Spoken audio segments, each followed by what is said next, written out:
McCall. Hey, Kirstie. How are you?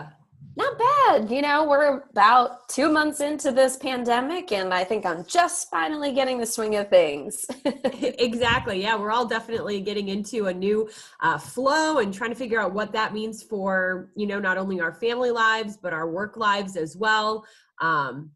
It's definitely a crazy time. It's a challenge, to say the least. Yeah, 100%. But, I think everybody is starting to manage and figure things out. And as, the world somewhat starts to shift back to a little bit of normalcy, I think we're all just taking it easy step by step, and we'll get through this. Yeah. I will say a few positives I've noticed is that more and more people spending time outside, definitely letting people maybe see where they could add a little more family time, a little more time with nature. And so our guest, Mark Weber, who is an arborist, we thought would be perfect for this time of year because he is the man when it comes to trees, when it comes to the environment, plants, everything. He has his own garden talk show on AM 1290 and 95.7 WHIO. And so we've had him on before, but we figured we need to bring him back, right, McCall? Because it's been already quite interesting spring. Exactly. We've had a lot going on. Just this past week, we had, temperatures that fell below freezing. It's the middle of May, and, everyone's just trying to get into the garden and the yard and fix things up. And I know personally it can be confusing as to what to plan and what to do. And I think with more and more of us being involved in doing that kind of stuff now, because we have more time, it would be a great opportunity to ask Mark some questions. All right. Well, welcome, Mark. You've been seeing him. If you're watching us, we are doing a video version, but if you are listening, Mark Weber is our guest this week. So hi, Mark. How are you doing? I'm very well, ladies. How are you? We are doing good as well. So Mark, let's just start off with a little bit, if maybe someone doesn't know what an arborist is, what exactly is it that you do? Well, one, I'm an arborist and a horticulturalist, and horticulture is the manipulation and the care of plants for the benefit of human beings. Horticulture can range from everything from growing fruit trees to growing vegetables to growing flowers. And arboriculture is the science and the care and the management of trees. It's a specialization of horticulture. Wonderful. So what, what has your life been like so far this spring? Working in, like you said, not only trees, but also with plants and vegetables and gardens. Have you noticed, have you gotten an uptick in questions? Have you been extra busy? What's going on with you? I think people have renewed their bond with the earth. I think under the conditions that we're under right now, we tend to go back to where our roots are, and our roots are in the dirt, so to speak. Yeah. I think people, I noticed on Garden Talk, we've gotten a huge amount of questions from all different demographics, from very young people to old farts like myself who are even older, that are finding that there is something outside the walls of their house, that they have a need now to become more self-sufficient at growing their own food. They're very interested in what to prune and how to prune, and how to mow the lawn and how to fight moles, and I think they also have realized that their backyard is actually a paradise.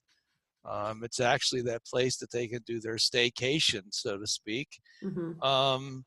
And a very pleasant place to be, and they can literally create it, into that beautiful sanctuary. Because I think that the thing that I've noticed is a lot of people have realized that their home is their protection zone. That's the safe place. And that safe place has beyond just the four walls of the house. There's a whole bunch of stuff that's going outside that's entertaining. And more so, it's a diversion from what goes on every day that can be a bit scary.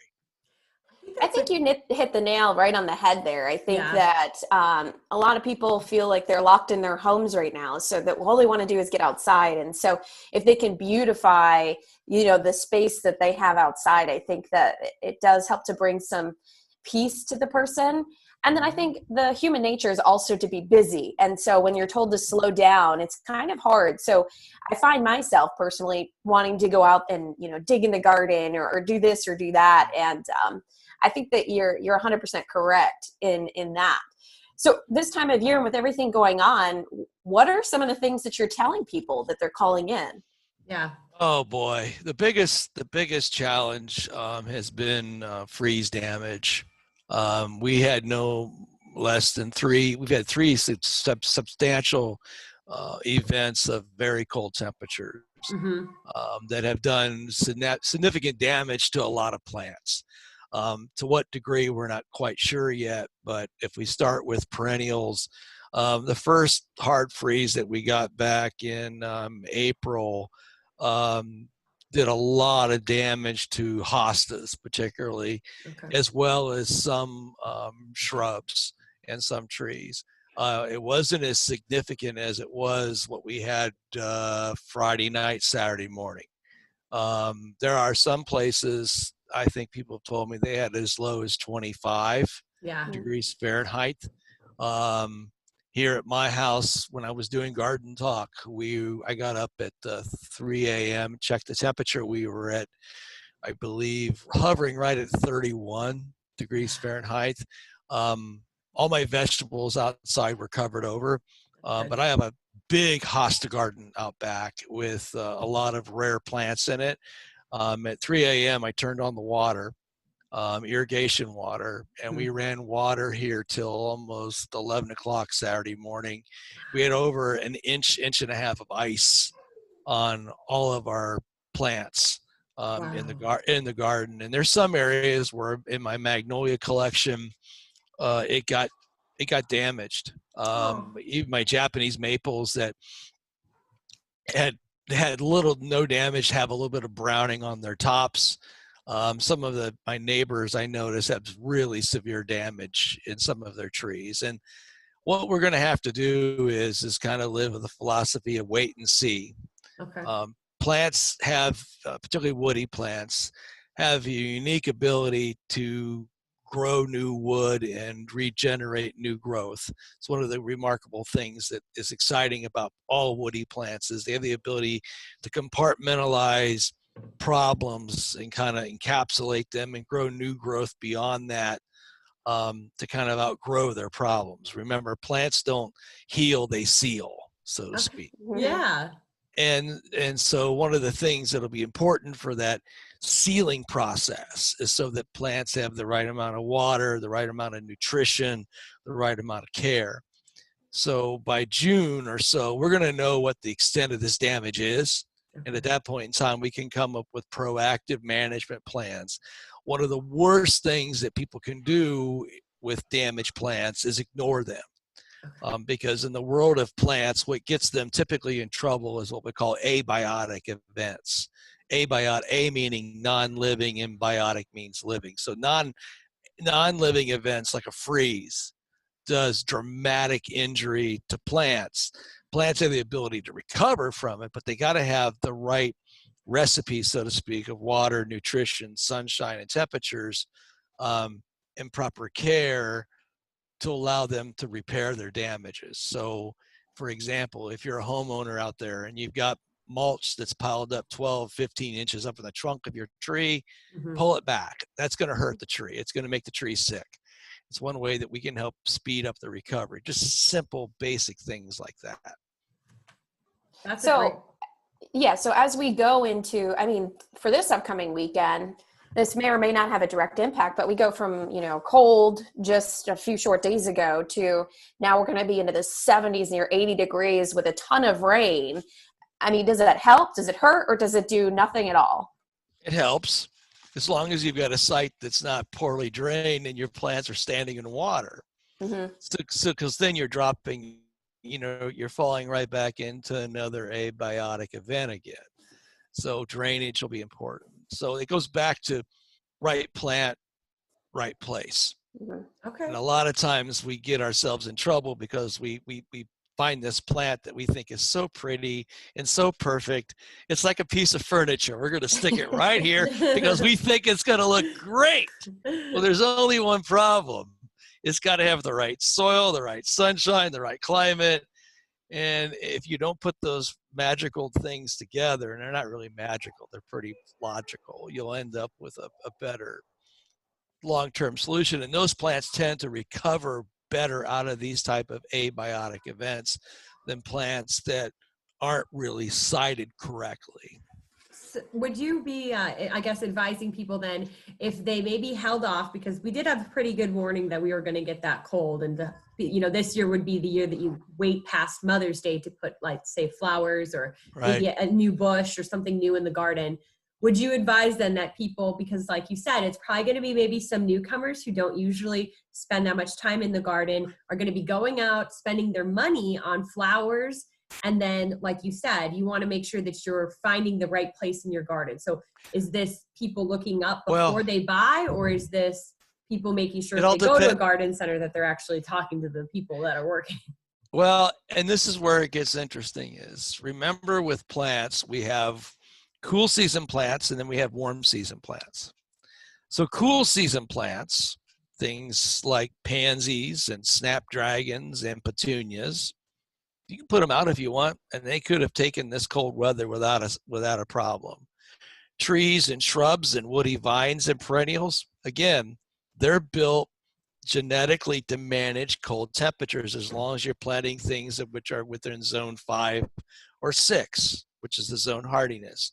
Now, if you're talking warm season plants, things like impatiens and begonias and geraniums and tomatoes and peppers and zucchini and summer squash, if you plant that stuff, you're going to have to take extra measures to protect it. Okay. Otherwise, you're in trouble. So, for example, here at my house, I'm on my third crop of tomatoes that I've planted. My first crop was planted, believe it or not, in the first week of March. Wow. I mean, right now they're about yay tall, and they got all kinds of little tomatoes on them. But boy, I have had to cover them a lot. They're doing great. But at the same time, I tend to push the envelope because I like to have fresh stuff. So, and you're an expert at it. Yeah, so I was like, you got the inside scoop of, like, what to do. my tomatoes would be dead for weeks now. Yeah, I'm on my third crop. So, but at the same time though, you can modify the climate, and meaning you can protect against those cold temps. And there's a difference between freezes and frosts, and those two, a freeze is scarier to me than a frost. Right. A frost is just like a little nip on the bud. A freeze is like, oh boy, we're in big trouble because we're going to the temperature that causes ultimate complete plant death, particularly with plants that are warm season crops. And keep in mind that warm season crops, meaning impatiens and begonias and geraniums and tomatoes and peppers and eggplant and zucchini and those kind of plants, their genetic origins are Central South America. They're used to warm climates. Yeah. All tomatoes were originated in Central America. So genetically, they're not plants that are modified or meant to handle cold temps. So you have to protect them and also find ways to speed up their rate of growth by covering and doing things like that. Speaking of covering, we say all the time, make sure you cover up your plants if you can't move them indoors on nights like that. I think that it's important to, mention there's a certain type of covering that you should put on your plants, and the reason that goes behind that, and how quickly you should remove that covering in the morning. Can you talk about that, Mark? Yeah, you don't want to use plastic. That's the number one rule. Plastic actually gets colder underneath than it does without protection. So that's number one. Don't use plastic. Use things like bed sheets, blankets, burlap if you can get your hands on it. Those are really good products that will kind of trap that ground heat and keep it in place. The other thing is, if it doesn't rain the day before, water your plants aggressively, because moist soils will radiate more heat out than dry soils will. Yeah. And then in the morning, how quickly should you take the covering off? Once you get up over about 35 to 40 degrees Fahrenheit. Yeah. Okay. Yeah, because then you don't want to roast your tomatoes while they're still on the vine. Yeah, and if you listen to the National Weather Service, when they post these warnings, they typically will state how long the warning is for.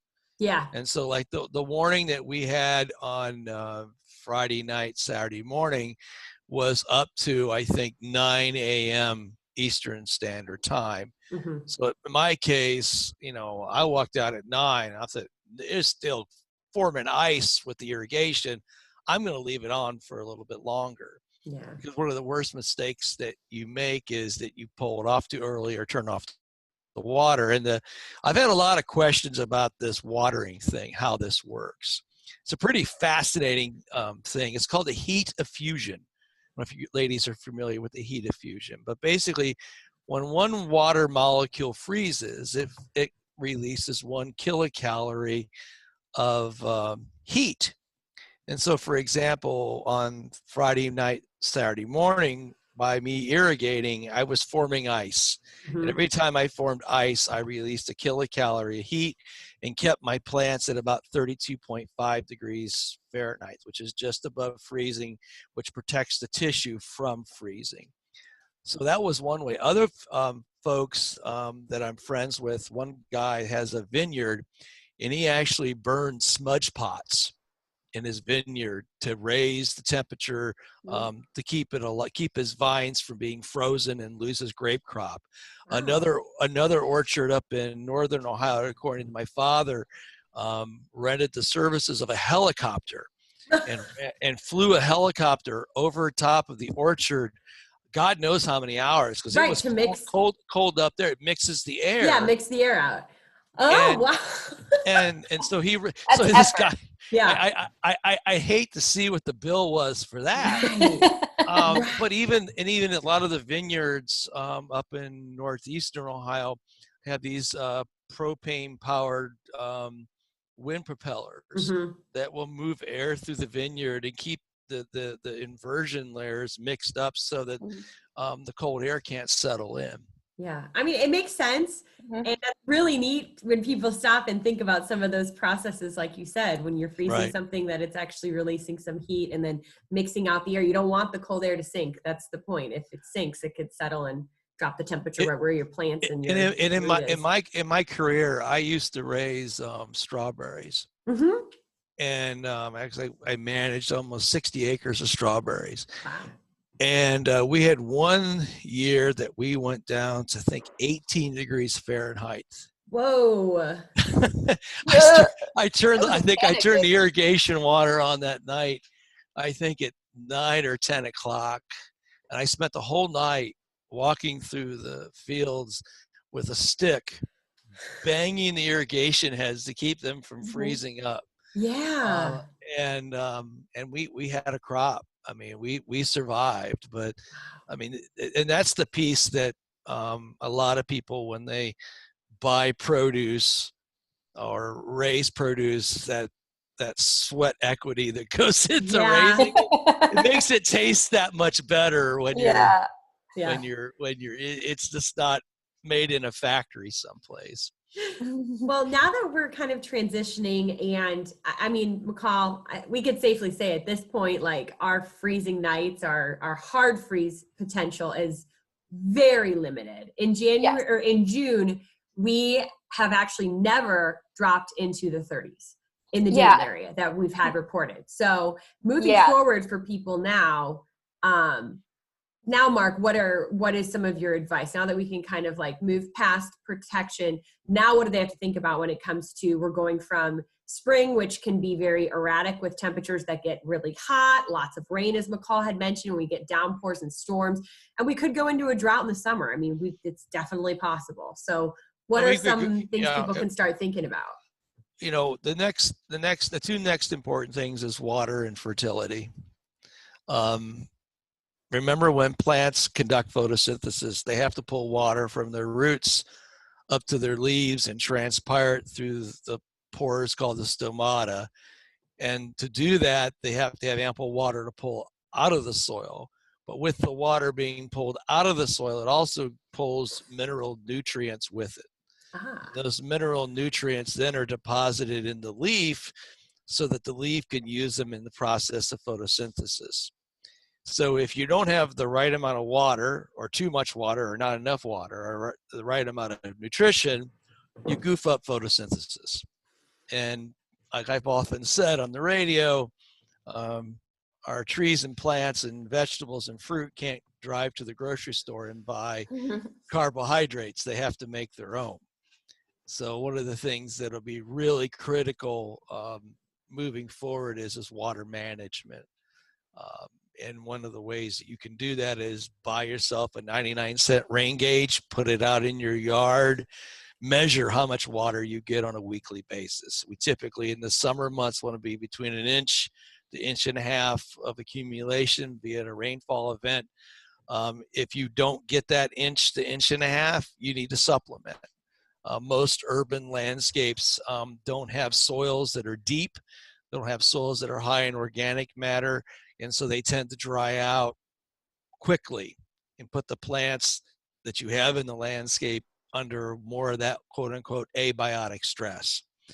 And the more abiotic stress you have from drought particularly, you have a lot more increased propensity for diseases and insects in the landscape. And one of the ways that we can manage and use less pesticides, period, is to have happier plants with moisture and nutrition. When you're talking about how much rain that you should get in about a week's time, you know, sometimes you can get that inch in one day and then it's 7 days before, or, you know, before that next storm comes.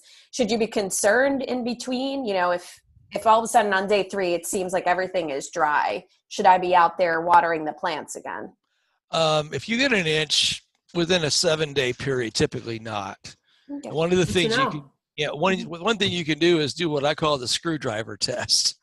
Just take a screwdriver and stick it down in the dirt and if the soil's moist or not. I mean, your hands are the most amazing moisture indicators there are. I mean, you feel soil, moist soil feels wet to the touch. Dry soil feels dry, it feels like baby powder to the touch. I feel like that reminds me of when I bake a cake and I stick the knife in. Right, you're like, is it done yet? Exactly. It's the same principle. And the other thing that goes with this is the thing you must fear in the summer is your soil is becoming what they call hydrophobic. And the word is phobic, meaning to fear. So if soils get incredibly dry, which they can around here. Oh yeah. And let's say you go through a 2.5-3 week period where you don't get any rain at all, and they're forecasting temperatures in the 90s to 95. Whatever moisture is left in the soil is going to be gone, period.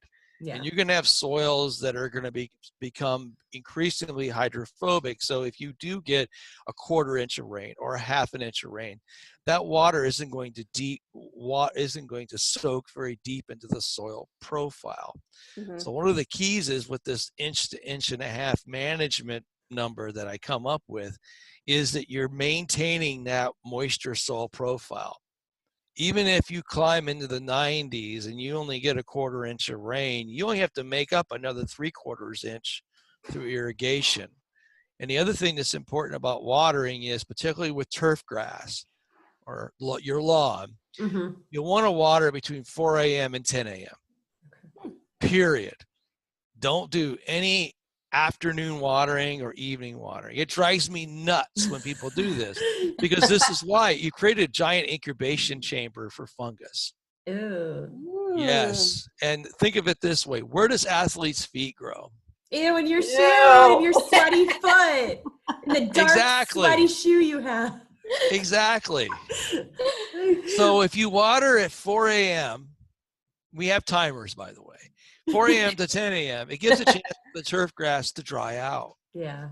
And so you don't create that wet, smelly foot, so to speak, because fungus, I mean, typically remember, fungus needs 3 basic things to live. It needs the host plant, it needs the pathogen, and then it needs the weather conditions for it to grow. If you take one of the three pegs from the stool, so to speak, or legs from the stool, you eliminate the fungus. Yeah.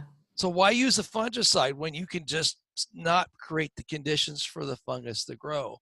And the other thing that I see a lot with my practice is lousy soil nutrition. Over the last 10, maybe 15 years, manufacturers have quit putting phosphorus and potassium in lawn care, do-it-yourself lawn care programs. Okay. I read a lot of soil tests, and what I see is lawns that are so deficient in phosphorus and potassium that they creates a whole gamut of disease issues, because phosphorus and potassium are what we call gateway nutrition disease. In other words, when you have a deficiency in those two, one of those two or both elements, you create a giant void for a number of pathogens to affect your landscape. So one of the ways that we can reduce pesticide use, everybody wants to be organic, okay? Right. Yeah. The way that we reduce pesticide use in the landscape is by proper water and nutritional management. Your grass needs vitamins, just like we do. Oh, yes. And speaking of grass, I know that we've talked about this time and time again, Mark, that, you know, you get the bare patches in your grass and you just run right out and you get the grass seed. But there are things that I never thought about before until we talked about it, is you have to really look at the ingredients that are in that grass seed, because a lot of the times it'll have like a percentage of weed in there, and you're just putting that right on your lawn. They call that inert matter. But the thing is that most people don't know that seed is a regulated product in most states. That when you sell seed, it has to have the name of the variety, its origin, and it also has to state the level of germination, and also the amount of inert matter. Inert matter can be dirt, it can be weed seed, it can be anything under the sun. And if you look, and I know people think I'm crazy, but I go to read seed labels all the time. And I'm always like, why would you buy this? Okay, why would you buy this when it's 10% inert matter? God knows how much weed seed you're putting onto your lawn. Right. And the other thing that comes into play with the grass seed particularly is genetics really matter.